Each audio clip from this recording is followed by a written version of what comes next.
The cursed house took my husband's life and tried to possess me. In 1982, Liz Rich, along with her husband Bill and their young children Ben and Becky, moved to Heol Fanog Farm near Brecon Beacons National Park in Wales. Little did they know they had entered a place that would later earn the title of Britain's most cursed house. Strange occurrences began almost immediately after the move. Unexplained surges of electricity were recorded in the house, and farm animals were dying in mysterious ways. Then the first ghost appeared, two old women silently observing the children at play. Later, a third ghost emerged, a figure in a black hood without a face. Liz and Bill tried to address the issues by calling on priests to perform cleansing rituals in their home, but all the efforts proved futile.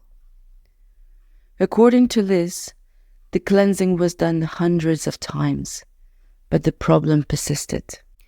When the couple shared their story with journalists, it caught the attention of researcher Mark Chadbourne, who released a book titled Testimony in 1996, recounting the farm's tale. Since then, the story has been extensively covered in the media, including recent BBC podcast titled Witch Farm.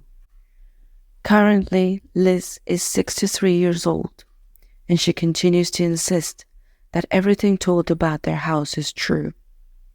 If you've never experienced anything like this, it may sound like we're making it all up, but nothing of the sort was fabricated. Nothing. As official confirmation of her words, Liz has a bill for a huge sum of electricity that once came to them.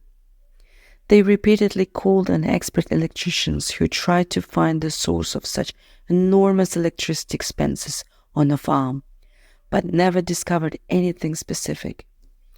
Heol Fanog Farm is located in the wilderness, and this area of Wales has been associated with witchcraft and sorcery for centuries. According to Liz, when strange occurrences began on the farm, the feeling of something eerie never ceased. It only grew like a large bubble. It came gradually, so we eventually adapted to these conditions. Before the real horrors began, we felt something. Sometimes the house would become calm, but then something else would happen, and it became more oppressive and suffocating, as if evil energy was accumulating in it. We lived in a sense of unreality. Every time we returned home, we didn't know what could happen to us there. The situation escalated when they started hearing footsteps of invisible beings on the stairs, and various physical anomalies began to occur in the house.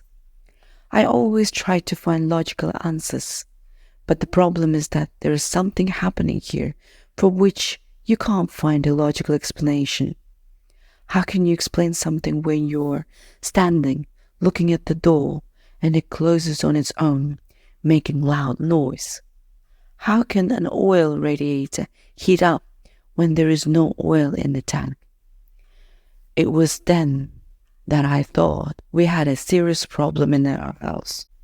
After the children started seeing the old women, Liz encountered a very tall, dark figure without a face, wearing a hood. He was threatening, powerful, and confident. He had no face, but he had a human-like form. I don't think it was a ghost, but it was something evil, something that had been around for a long, long time. But the worst was for Liz's husband, who was an artist by profession. Due to the strangeness happening in the house, he eventually became withdrawn, spending hours locked up in his studio room, and then he passed away. Bill was obsessed with this house. It got into his mind and consumed him entirely. He transformed from a truly lively, nice guy into a depressive alcoholic immersed in the darkness. The house rose his soul, deprived him of self-respect. He started drinking more, became quarrelsome, and he turned into someone rotten from within. Ultimately, it destroyed him. Lace herself, perhaps, was also possessed. In one interview, her face reportedly transformed, and she spoke in a different voice. I felt offended at that time. It was the thought that some energy, something bold and audacious, took hold of my body, even if for some short period. In the end, they couldn't take it anymore and moved away from the farm to a neighboring town. I know people would simply think we're strange and making all of this up. But you must have a damn rich imagination to make all of this up. There was danger in this house. The kids always slept with me. I didn't let them sleep alone. I definitely felt a great threat there.